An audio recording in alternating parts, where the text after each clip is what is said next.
Good morning प्यारे बच्चों, कैसे हैं आप लोग। आपसे हमारी मुलाकात 2 दिन के बाद हो रही है। कुछ व्यस्तता थी जिसकी वजह से कल और परसों 2 दिन हमारी आपकी मुलाकात नहीं हो पाई थी। उसके लिए आप हो सके तो मुझे माफ़ करिएगा। अब आज आपके लिए मैं एक टॉपिक लेकर के उपस्थित हूँ आपके सामने। उस टॉपिक का नाम है सादृश्यता। प्यारे बच्चों, सादृश्यता को हम लोग एनालॉजी भी कहते हैं। एनालॉजी या सादृश्यता या समानता क्या होती है। रीजनिंग में इसके सवाल आते हैं और खूब आते हैं। और स्पेशली अगर स्टाफ सिलेक्शन कमीशन की परीक्षाओं की बात करें तो स्टाफ सिलेक्शन कमीशन की परीक्षाओं में सादृश्यता के 5 प्रश्न लगभग पूछे जाते हैं। और आपका जो पीसीएस का प्री है या आपका यूपी गवर्नमेंट का यूपी SSSC का पेपर है, इन सारी परीक्षाओं में और रेलवे में स्पेशली सादृश्यता के सवाल देखने को खूब मिलते हैं। देखिए, हम लोग आज बात करेंगे सादृश्यता के बारे में और सवालों पे हम लोग चलते हैं। किस किस टाइप के सवाल आते हैं इस पे हम लोग आज परिचर्चा कर लेते हैं।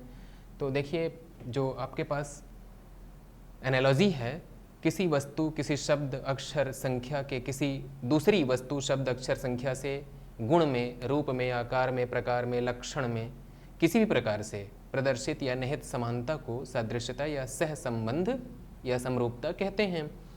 इसके अंतर्गत पूछे जाने वाले प्रश्नों में क्या होता है, शब्दों, अक्षरों, संख्याओं के बीच आपसी संबंधों को ज्ञात करके आपको सही उत्तर ज्ञात करना पड़ता है। ऐसे प्रश्न एक निश्चित संबंध पर आधारित होते हैं।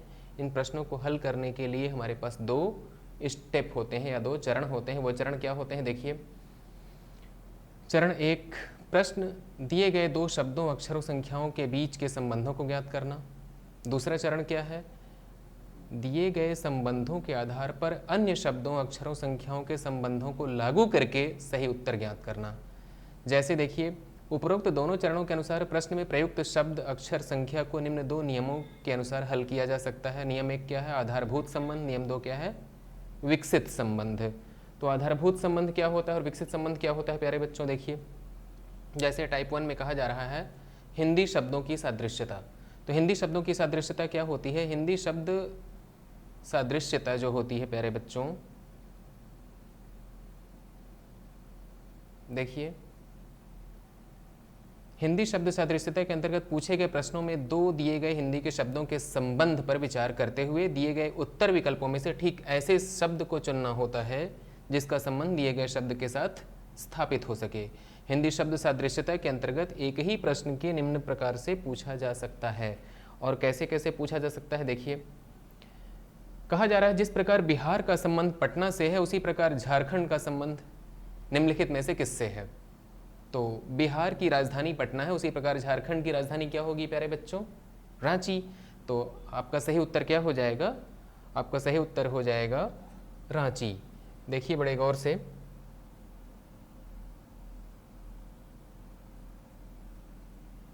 रांची पे टिक मार दिया जाए और आगे चलते हैं।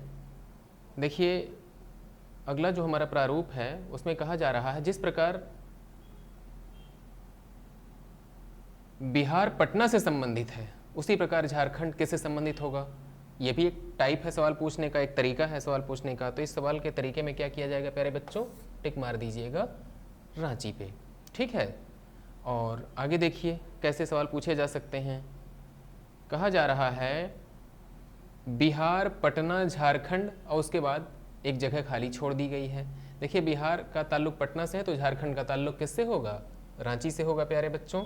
आप रांची पे टिक मार दीजिए और आपका सही उत्तर ये हो जाएगा। इसी तरह से देखिए आगे की कहानी ये है। उपरोक्त प्रश्न प्रारूप को हम निम्न प्रकार से सरल करेंगे। जिस प्रकार बिहार राज्य की राजधानी पटना है उसी प्रकार झारखंड राज्य की राजधानी क्या है, रांची है। आपका सही उत्तर क्या हो जाएगा, डी हो जाएगा। अब इसमें टाइप ए पे चलते हैं, प्रकार ए। प्रकार ए में कहा जा रहा है इसके अंतर्गत पूछे गए प्रश्नों में दिए गए 2 शब्द के संबंध पर विचार करते हुए उत्तर विकल्पों में से एक ऐसे शब्द को चुनना होता है जिसका संबंध दिए गए तीसरे शब्द के साथ स्थापित हो। तो तीसरे शब्द के साथ कैसे स्थापित होगा, देखिए। जिस प्रकार थर्मामीटर का संबंध तापमान से है उसी प्रकार सीस्मोमीटर का संबंध निम्नलिखित में से किससे है। आप जानते हैं सीस्मोग्राफ भूकंप की तीव्रता नापने के काम आता है। उसी को सिस्मोमीटर भी कहते हैं। तो आपके सामने जो 4 उत्तर दिए गए हैं प्यारे बच्चों, उसमें क्या हो जाएगा, भूकंप की तीव्रता से। ठीक है, इस पे टिक मार दिया जाए। आगे देखिए, कहा जा रहा है प्रकार बी, इसके अंतर्गत 3 शब्द दिए गए होते हैं और इसके साथ 4 या 5 वैकल्पिक उत्तर दिए जाते हैं। आपको एक ऐसा विकल्प चुनना होता है जो कि ठीक वैसा ही हो जैसे कि आरंभ में दिए गए 3 शब्द होते हैं। जैसे उदाहरण 2 में कहा जा रहा है कौन वैसा ही है जैसे मंगल, बुध, बृहस्पति। तो मंगल क्या है, बुध क्या है, बृहस्पति क्या है, इसको देख लीजिए। नीचे आइए, चंद्रमा है, पृथ्वी है, सूर्य है, साइरस है। तो चंद्रमा प्यारे बच्चों उपग्रह है, पृथ्वी ग्रह है, सूर्य अपने आप में तारा है और साइरस क्या है, ये भी सैटेलाइट है। तो आपको करना क्या है, मंगल, बुध, बृहस्पति से मिलता जुलता अगर कुछ है तो वो है पृथ्वी। तो पृथ्वी आपका सही उत्तर हो जाएगा और यहाँ पे टिक लगा दिया जाए। ठीक है, आगे चला जाए। देखिए आगे क्या है, प्रकार सी, इसके अंतर्गत 3 शब्द दिए हुए होते हैं और इसके साथ 4 या 5 वैकल्पिक उत्तर दिए जाते हैं। फिर वैकल्पिक शब्दों में से एक शब्द ऊपर दिए गए तीनों शब्दों के वर्ग का द्योतक होता है, जिसे ज्ञात करना होता है। जैसे नीचे दिए गए 3 शब्द हैं, इनके नीचे उत्तर दिए गए हैं, उत्तर में से क्या करना है आपको, सही उत्तर को चुनना है। चंद्रमा, पृथ्वी, सूर्य, ग्रह। चंद्रमा, पृथ्वी, सूर्य और ग्रह। तो प्यारे बच्चों, चंद्रमा क्या है, पृथ्वी क्या है, सूर्य क्या है, ग्रह क्या है। अगर आप बड़े गौर से देखें इसको तो क्या करना है, चंद्रमा, पृथ्वी, सूर्य और ग्रह में से देखिए, चंद्रमा उपग्रह है, पृथ्वी ग्रह है, सूर्य क्या है, सूर्य के ग्रहों में पृथ्वी आती है, पृथ्वी के उपग्रहों में चंद्रमा आता है और ग्रह जो है वो इनमें से अलग है। तो इस पर टिक मार दिया जाए प्यारे बच्चों और आगे चलते हैं। देखिए, इस प्रकार के अंतर्गत 3 शब्द दिए जाते हैं जिनमें परस्पर कोई संबंध होता है। वही संबंध नीचे दिए गए विकल्पों में से किसी एक विकल्प के तीनों शब्दों में होता है। ऐसा विकल्प ज्ञात कीजिए जिसमें वही संबंध हो जो ऊपर के शब्दों में है। तो जैसे ध्यान दीजिएगा, कहा जा रहा है शेर, शेरनी, गुफा। सवाल में क्या बोला गया है कि नीचे 3 शब्द दिए गए हैं जिनमें परस्पर कोई संबंध है। वही संबंध नीचे दिए गए 4 विकल्पों में से किसी एक में है। ऐसा विकल्प ज्ञात कीजिए जिसमें वही संबंध हो जो राजा, रानी और महल में है। तो राजा और रानी आपस में क्या होते हैं, पति पत्नी, और ये कहाँ रहते हैं, महल में। तो 4 उत्तर जो दिए हैं उसमें गौर से देखिए। शेर और शेरनी पति पत्नी ही गुफा में रहते हैं। कबूतर और चिड़िया औषधालय में रहते हैं, ये गलत है। भौरा और मकड़ी जाल में रहते हैं, ये भी गलत है। कुत्ता और कुतिया किला में रहते हैं, ये भी गलत है प्यारे बच्चों। तो सही उत्तर आपका क्या होगा, सही उत्तर आपका हो जाएगा ए, शेर और शेरनी कहाँ रहते हैं, गुफा में रहते हैं। ठीक है, आगे देखिए, प्रकार ई में कहा जा रहा है इसके अंतर्गत प्रश्नों में 2 संबंधित प्रश्नों शब्दों के 2 युग्म दिए गए होते हैं जिनमें से प्रत्येक युग्म आपस में किसी प्रकार से संबंधित होता है तथा तीसरे युग्म में केवल एक शब्द दिया गया होता है। इसके नीचे 4 या 5 वैकल्पिक शब्द दिए गए होते हैं। आपको ये ज्ञात करना होता है कि नीचे दिए गए वैकल्पिक शब्दों में से कौन सा एक शब्द तीसरे अपूर्ण युग्म के साथ वैसा ही संबंध प्रदर्शित करता है जैसा कि पहले दोनों युग्मों में संबंध दर्शाया गया है। तो क्या करिएगा, देखिए नीचे दिया गया है डिब्बा का ढक्कन से ताल्लुक है, बोतल का कॉर्क से है, तो पेन का किससे होगा प्यारे बच्चों। डिब्बा के ऊपर ढक्कन लगता है, बोतल के ऊपर कॉर्क लगता है, तो पेन के ऊपर भी ढक्कन लगेगा। तो आप डी पे टिक मार दीजिए। ठीक है, आगे चलते हैं। देखिए आगे कहा जा रहा है इसके अंतर्गत एक मूल शब्द दिया जाता है। आपको विकल्पों में से वैकल्पिक शब्द को ज्ञात करना होता है जो प्रश्न में दिए गए मूल शब्द से संबंधित हो। जैसे निम्न विकल्पों में से उस वैकल्पिक शब्द को ज्ञात कीजिए जो मूल शब्द से संबंधित है। जैसे अस्तबल, ये मूल शब्द है, तो अस्तबल का ताल्लुक किससे होगा प्यारे बच्चों, मैदान से होगा कि घर से होगा कि गोदाम से होगा कि गैरेज से होगा।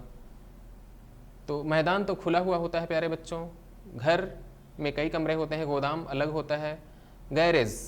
गैरेज को अस्तबल हो सकता है प्यारे बच्चों। इस पे टिक मार दिया जाए और आपका उत्तर क्या हो जाएगा, डी।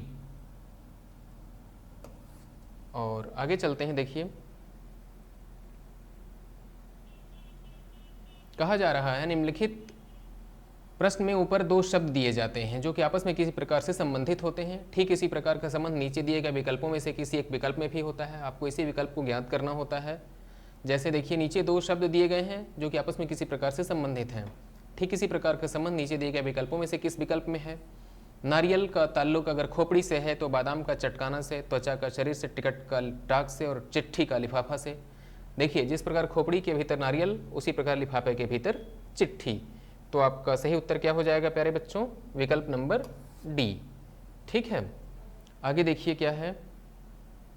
आगे कहा जा रहा है इसके अंतर्गत प्रश्न में दो चिन्ह लगे होते हैं। इसके बाईं ओर और दाईं ओर दो दो शब्द दिए जाते हैं। दोनों ओर के शब्दों में एक एक शब्द लुप्त रहता है तथा उन्हें ए और बी द्वारा प्रदर्शित किया गया होता है।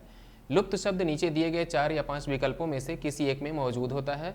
आपको सही विकल्प को ज्ञात करना होता है जिससे कि चिन्ह के बाईं ओर के दोनों शब्दों में जैसा संबंध बनता है ठीक वैसा ही संबंध दाहिनी ओर भी बनता हो। तो क्या करेंगे हम लोग? देखिए आगे सवालों की दुनिया में चलते हैं। सवाल ये है हमारा, जिस प्रकार भद्दा का ताल्लुक शांति से है उसी प्रकार सुंदर का युद्ध से होगा। देखिए अगर आप इस विकल्प को चुनते हैं, पहले वाले को, सुंदर का युद्ध से, तो भद्दा का ऑपोजिट होता है सुंदर, शांति का ऑपोजिट होता है युद्ध। तो आपका सही उत्तर क्या हो जाएगा? विकल्प ए हो जाएगा प्यारे बच्चों। और आगे देखिए क्या है। हिंदी शब्द सादृश्यता के अंतर्गत प्रश्न साधारणतः निम्नलिखित संबंधों पर आधारित होते हैं। हिंदी में शब्दों की जो सादृश्यता होती है प्यारे बच्चों, उस पर विपरीतार्थक जो शब्द होते हैं यानी कि विलोम शब्द, आपको विलोम शब्दों की दुनिया में ढेर सारे विलोम शब्द मिलेंगे। उन विलोम शब्दों पर आधारित जो सवाल होते हैं वो इसमें पूछे जाए। जैसे आस्तिक का विलोम नास्तिक है, आयात का निर्यात है, जय का पराजय है, सजीव का निर्जीव है, जीवन का मरण है। तो ये विपरीतार्थक शब्द हैं और इन विपरीतार्थक शब्दों पे या अपोजिट वर्ड्स पे आपको जो सवाल मिलेंगे वो इसके तहत पूछे जाते हैं। आगे देखिए समानार्थक शब्दों पे। समानार्थक शब्द का मतलब क्या होता है? जैसे अभिमान का ताल्लुक घमंड से है, अपराध का पाप से है, अवस्था का आयु से है, काफ़ी का अधिक से है, दया का कृपा से है। तो ये समानार्थी शब्द हैं। अभिमान और घमंड आपस में क्या हैं? समानार्थी। उसी प्रकार से अपराध और पाप आपस में क्या हैं? समानार्थी हैं। तो समानार्थी शब्दों पे भी सवाल बनते हैं। आगे देखिए पर्यायवाची शब्दों पे सवाल कैसे बनते हैं। गगन का ताल्लुक अगर अंबर से है, राजीव का सरोज से है, मदन का मनोज से है, मंदाकिनी का जाह्नवी से है, धरा का धरणी से है। इसी प्रकार आगे देखिए शब्द और उसकी उच्चतम अवस्था, जैसे गुस्सा, गुस्सा की उच्चतम अवस्था क्रोध है, झगड़ा युद्ध, अपराध का पाप, मुस्कुराना का हंसना, नम का गीला। ये क्या है? ये शुरुआती अवस्था, ये उच्चतम अवस्था, उसमें आपस में ताल्लुक क्या है इसको देखना पड़ेगा आपको। आगे है पुल्लिंग और स्त्रीलिंग, जैसे हिरण का स्त्रीलिंग हिरणी, शेर का शेरनी, नायक का नायिका, राजा का रानी, शासक का शासिका। ये क्या है प्यारे बच्चों? पुल्लिंग और स्त्रीलिंग पे आधारित। और इसके बाद जो आगे सवालों की श्रृंखला मिलेगी उसको हम लोग अपने अगले वीडियो में देखेंगे। आज इस वीडियो को यहीं पे समाप्त घोषित करते हैं। बाकी की बातें हम लोग कल वाले वीडियो में करेंगे प्यारे बच्चों। तब तक के लिए हमको आज्ञा दीजिए। आपका दिन शुभ हो। हमारी तरफ से आपको बहुत बहुत धन्यवाद।